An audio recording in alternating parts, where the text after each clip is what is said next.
Alright guys, a quick one. Here, I'll detail how to change iPhone notifications sounds. So if at the end of this you found this often informative, please don't forget to like and then subscribe.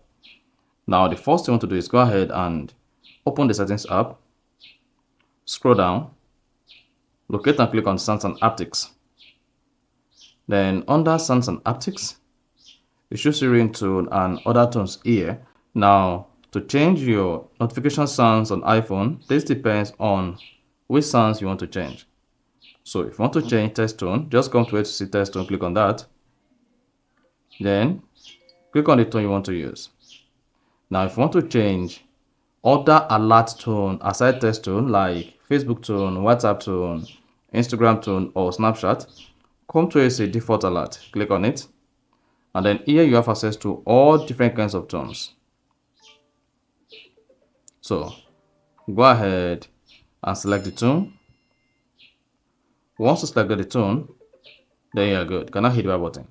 At the same time, you can change iPhone notification sound for each app. So you can go to apps. Let's say you want to change this for your WhatsApp. Select WhatsApp down below. Click on it.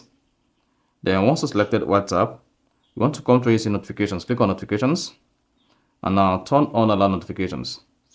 Once turn on allow notifications, you'll be able to receive notifications on your WhatsApp. You can also go to WhatsApp notification settings. Click on that. And here customize all of this. Now to change your WhatsApp notification settings, come to see sounds. Click on that. And then adjust the sound you want to use for your WhatsApp here. Then click on save. So repeat this for all the notifications you want to receive. And then once you're done, hit the back button. And then that is it. So that is basically how to change iPhone notifications sounds. So if you found this often informative, please don't forget to like and then subscribe.